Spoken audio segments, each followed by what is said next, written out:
J'ai fait un rêve, j'étais avec mon frère et deux autres personnes. On regardait un film. Et les deux personnes nous demandent, est-ce qu'il y a des vidéos pornographiques avec cette femme-là, en désignant l'actrice? On regarde un film normal, standard, et au milieu du film, le mec a vu une actrice qui était assez jolie, et il nous demande si nous, on peut prendre l'ordinateur, taper le nom de la femme sur internet et voir s'il y a des vidéos. Alors moi je suis indigné, et j'étais en train de chercher les mots pour lui répondre. Qu'est-ce que je vais pouvoir lui dire pour secouer son esprit, pour le réveiller? Jésus dit, si ton œil te pousse à pécher, jette-le au loin, car il est préférable d'aller dans la vie avec un œil en moins que d'être jeté dans la géhenne avec les deux yeux. La géhenne, c'est l'enfer. Et je cherchais une réponse de ce style. Mais mon petit frère va prendre la parole avant moi et va leur dire, vous voulez vous tuer? Et j'aurais pas mieux dit. Fin du rêve. Jésus a horreur du péché. Et ce péché-là, c'est le pire. Alors effectivement, il y a pire. Tuer des gens innocents, c'est pire. Mais je vais pas faire une vidéo pour dire que tuer des gens, c'est pas bien. C'est évident. Et ça représente même pas une tentation pour nous. Parce qu'on a assimilé le meurtre à une pratique interdite. C'est déjà interdit dans notre tête. Il faut faire pareil avec la pornographie. L'Ancien Testament emploie une expression « détruire à la façon de l'interdit » ou « exterminer à la manière de l'interdit ». Deutéronome chapitre 7, à leur sortie d'Égypte, les enfants d'Israël cherchent une terre où habiter. Dieu leur a promis, il leur a promis un pays bon et spacieux où coule le lait et le miel. Où est ce pays? Ils cherchent, ils regardent à droite, à gauche. Dieu leur dit non, non, c'est pas ici. Ne convoitez même pas ces terres-là, c'est pas pour vous, c'est déjà réservé. Et Dieu va leur dire ici. Il était en train de désigner une terre qui était déjà habitée par d'autres peuples. Les Hessiens, les Girgasiens, les Amoréens, les Cananéens, les Phérésiens, les Éviens et les Jébusiens. Mais Dieu veut les chasser de leur terre. Pourquoi? Comme ça, sans raison? Non, Dieu n'exécute jamais sa colère sans raison. Lorsque vous aurez vu leur train de vie et leurs actions, vous connaîtrez que je n'aurai point exécuté sans cause tout ce que je vais faire, dit le Seigneur l'Éternel. Ce n'étaient pas des peuples qui habitaient en paix. Ces peuples étaient enfoncés dans le péché. Ils commettaient péché sur péché, abomination sur abomination.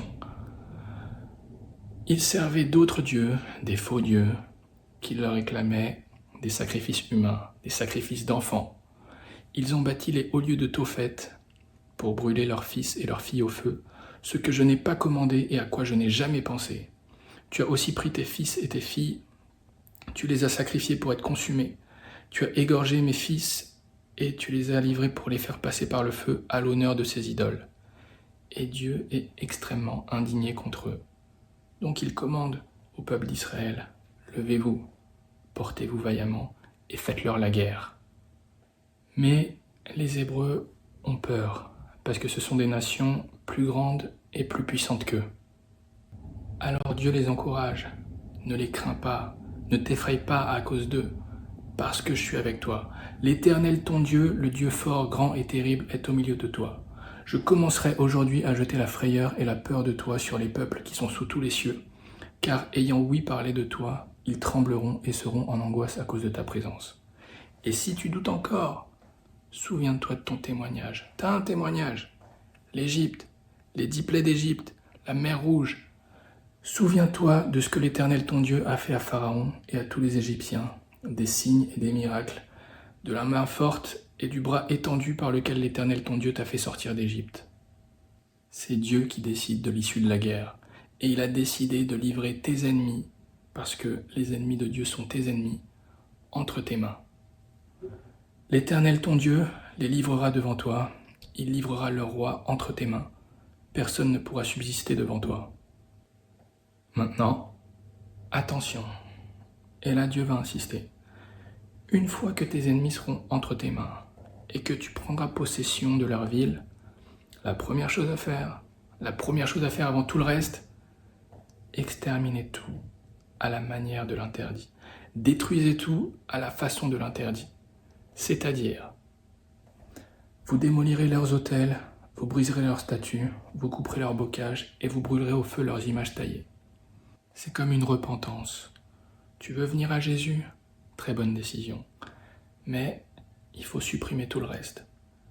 Donc, tu rentres dans ta chambre, ta librairie, où il y a les livres, tu prends les livres de magie, d'ésotérisme, de tarot, de yoga, de reiki, d'astrologie, et tu les mets à la poubelle et on brûle la poubelle pour être sûr que personne ne puisse tomber dessus. Si t'es pas prêt à faire tout ça, te convertis pas. Pourquoi Dieu insiste autant? Parce qu'il craint que les Hébreux reprennent leur pratique. Il manquerait plus que ça. Tu veux reprendre leur pratique? Mais t'es fou. Avec Dieu, il n'y a pas de favoritisme. Ce qu'il a fait à ces peuples-là, il va le faire à toi. Donc il va envoyer un autre peuple pour t'exterminer toi. Tu es un peuple saint à l'Éternel ton Dieu. L'Éternel ton Dieu t'a choisi afin que tu lui sois un peuple précieux d'entre tous les peuples qui sont sur l'étendue de la terre. Alors, tu ne serviras point leur Dieu, car ce te serait un piège. Tu n'introduiras point d'abomination dans ta maison, afin que tu ne sois pas en interdit, mais tu l'auras en extrême horreur et en extrême détestation.